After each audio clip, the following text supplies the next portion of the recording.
Welcome back to the channel. So today's video is not the video I wanted to make. I'm taking my car back into the shop. So I'm heading to the Tesla service center now. You can see I'm getting some alarms here. Traction control is off.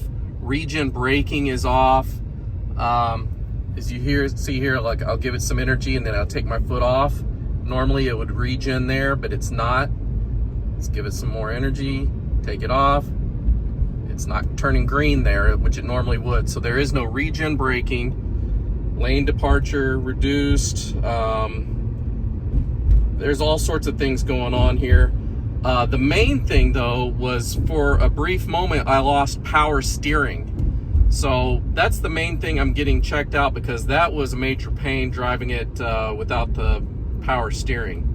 I know all these alerts look scary, but it's really not that big a deal. I can usually reset it by getting out of the car and locking the door, let it sit for a few minutes, come back, and then all the alarms clear and my power steering's working again and everything's working.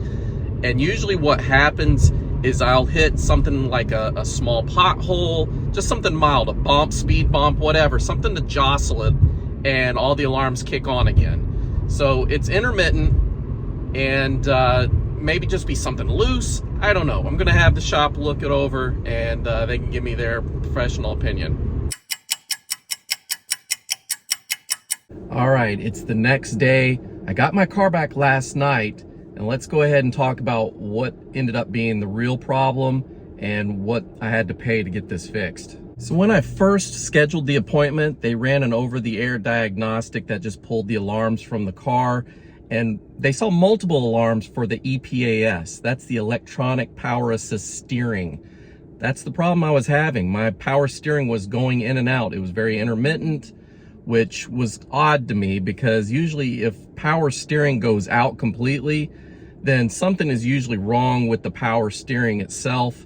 But if it's intermittent where it actually comes back, that's not right. There's something loose in wiring or something that would cause an issue for it to be intermittent like that. I've had power steering go out in other cars, and it was usually a leak of power steering fluid or something to that effect.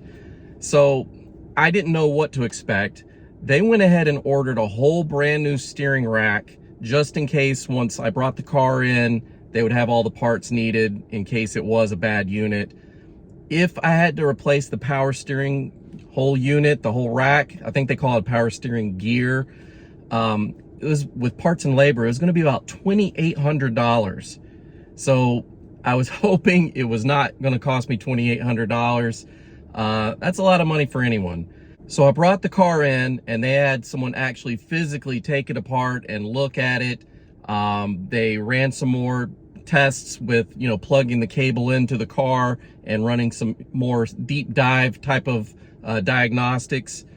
And they came to a conclusion that it was not the power steering unit itself, the hardware. It was not that as the problem, which was great. So I didn't have to pay the $2,800. What they did find, though, which I thought was really interesting, was they found a loose ground wire.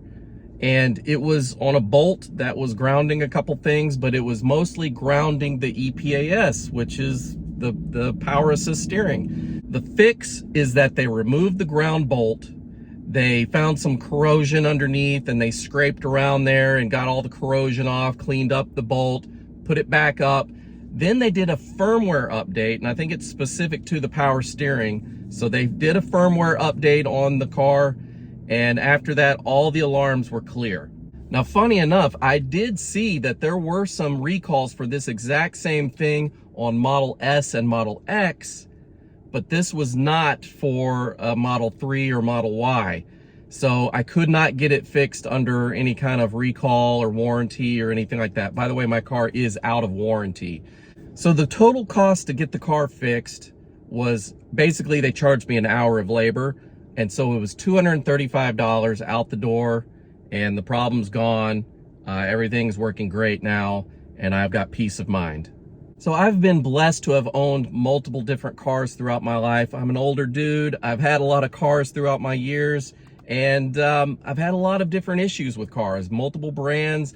I haven't had one brand that was perfect and other brands that were just garbage. They've all kind of been run-of-the-mill, you know, various problems here and there. So Tesla's no different. Tesla will have problems too, although fewer problems because there's less parts under the hood to break. So it's going to be less issues. That's just common sense. So this isn't a, you know, dump on Tesla type of video. I'm still a huge Tesla fan. I've had fewer problems with my Tesla than all the other cars I've had. So the main point of me sharing this video with you guys is in case some of you out there are experiencing something similar on your Tesla, this is a possible solution. Maybe it is just a loose ground wire, especially if your problem is intermittent. So overall, the shop had my car for about 4 or 5 hours. They did give me a loaner. I'm gonna make a separate video of me reviewing that loaner so you can see what they gave me. And with that being said, that's it for this video. I'll see you on the next one. Take care, guys. Bye-bye.